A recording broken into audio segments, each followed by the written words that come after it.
नमस्कार। आज हम लोग प्रेस क्लब में भारत स्वदेशी कांग्रेस के प्रेस कॉन्फ्रेंस में आए हुए हैं। मेरे साथ संजय अग्रवाल जी हैं और इनके काफ़ी हम लोग ने विचार सुने हैं। पूनम जी के भी सुने, राजू सर के भी सुने। सर मेन मुद्दा आप क्या बताएंगे जो इलेक्शन में 2024 में क्या मुद्दा रहेगा?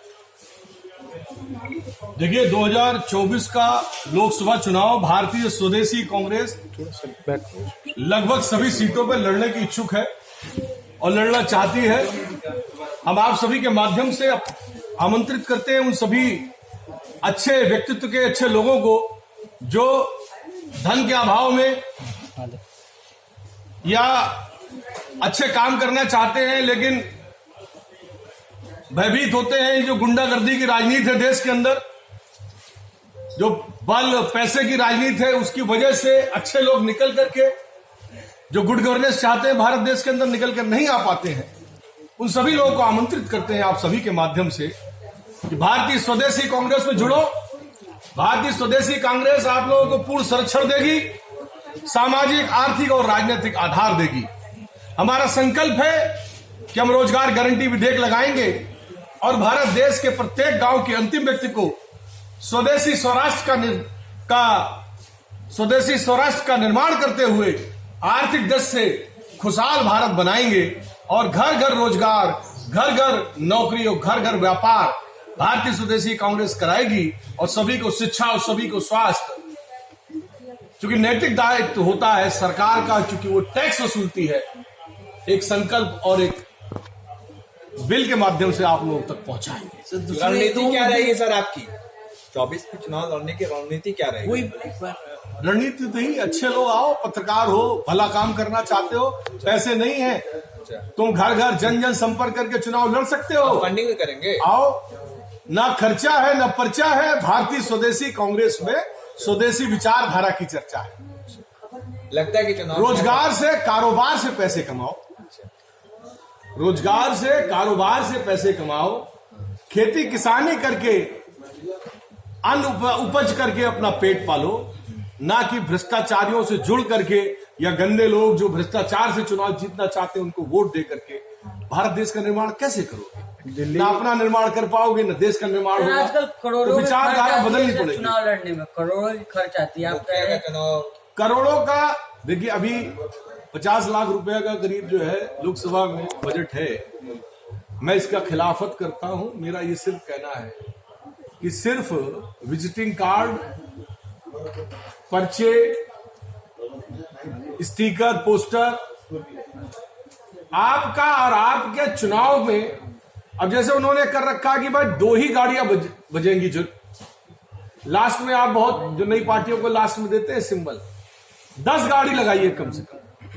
भोपू बजने दीजिए, प्रचार करने दीजिए, उसमें कम खर्चा आता है। शराब में, पैसे बांटने में, भ्रष्टाचार में लगाम चुनाव आयोग को लगानी चाहिए। लेकिन चुनाव आयोग भी क्या कर रहा है देश का?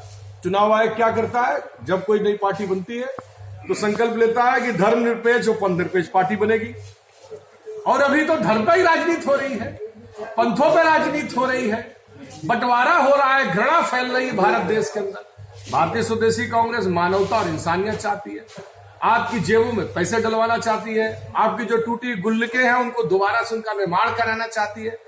कहे मोदी जी का कोई विकल्प नहीं है, मोदी है तो मुमकिन है। संजय अग्रवाल है तो मुमकिन है। व्यक्तिवादी सरकार तुम सब चाहोगे तो हम बनने नहीं देंगे। परिवारवादी सरकार तुम चाहोगे तो हम बनने नहीं देंगे। अगर तुम लोग देश के देशभक्त हो और राष्ट्रवादी हो तो अब की बनाओ तुम्हारी, हमारी, हम सबकी स्वदेशी सरकार, भारतीय स्वदेशी कांग्रेस की सरकार। परिवारवाद की बात की, मोदी जी का कौन सा परिवार है राजनीति में? तो अकेले, अच्छा, एक अकेला सब पे भारी है।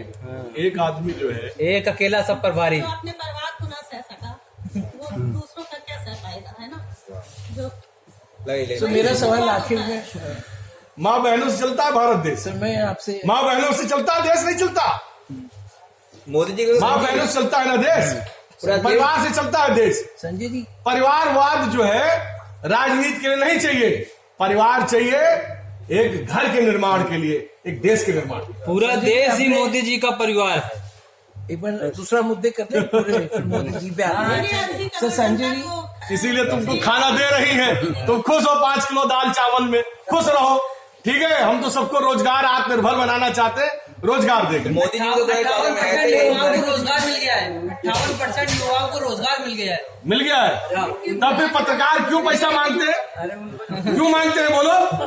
पुलिस वाले क्यों पैसा मांगते हैं? व्हाट्सएप पे अधिकारी क्यों पैसा मांगते हैं? कौन सा पत्रकार पैसा मांग रोजगार हमसे नहीं मांगता, लेकिन जो लोग देते हैं बेचारों का घर नहीं चलेगा तो मांगेंगे ना जी। अभी तो परिवार है सर सर। ये बताइए, बीजेपी इतना बड़ा इवेंट मैनेजमेंट करती है और आजकल मीडिया मैनेजमेंट भी कर रही है, तो आप इस चीज का मुकाबला कैसे करेंगे? आपके पास आप क्या सबकी मदद से हमारी बात जनता तक पहुंचेगी। तो हमने तो कहा है, ना खर्चा है ना पर्चा है, स्वदेशी सरकार की चर्चा है। आप पहुंचाइए बात, आपकी अपनी सरकार बनेगी। कितनी लोकसभा सीटों पे चुनाव लड़ेंगे आप? जितने ज्यादा कैंडिडेट मिल जाएंगे उतने ज्यादा सीटों पे चुनाव लड़ेंगे। दिल्ली की क्या तैयारी फंडिंग रहेगी कौन आपकी? करेगा आपको? फंडिंग देश की जनता करेगी। दिल्ली की कितनी तैयारी रहेगी आपकी? ट्रेंड चल रहा है जी, मुफ्त का दो, ये उसका 50 दो, उसी को वोट दे रहे हैं। तो अब आप देख लो ना, कोई स्थायी आपको अपनी समस्या स्थायी रूप से सुलझानी है, क्या स्थायी सुलझानी है? यहाँ के लोगों का मानसिक यही है। आपके क्या वादे हैं? आपका मैनिफेस्टो क्या है? हमारा सिर्फ एक वादा है कि हम रोजगार गारंटी विधेयक लगाएंगे, और रोजगार गारंटी विधेयक लगा करके आपको रोजगार, कारोबार, और आपको सभी के घर घर रोजगार, घर घर कारोबार भारतीय स्वदेशी कांग्रेस की सरकार पहुंचाएगी। और आपको सभी को स्वास्थ्य, शिक्षा, दोनों चीजें निःशुल्क मिलेगी, क्योंकि आप सब कोई टैक्स देते हैं, सब लोग, कोई एहसान नहीं करेगी सरकार। सर दिल्ली में कितने सीटों पे लड़ेंगे? दिल्ली में हमको देश की जनता ने उतारा। दिल्ली में कितने सीटों पे लड़ेंगे? दिल्ली में आपकी दिल्ली का जो लोकसभा सीट चुनाव होगा 7 सीटें, 7 में लड़ना चाहते हैं। दिल्ली की तैयारी रहेगी आप? हाँ बिल्कुल रहेगी। बनारस से लड़ेंगे? बनारस से लड़ेंगे मोदी के खिलाफ? बनारस से क्यों लड़ेंगे? हम वहां से लड़ेंगे जहां से हम लड़ना चाहते हैं, जहां हम रहते हैं। कहाँ से सर, कहाँ से बताइए ना, खुला सके।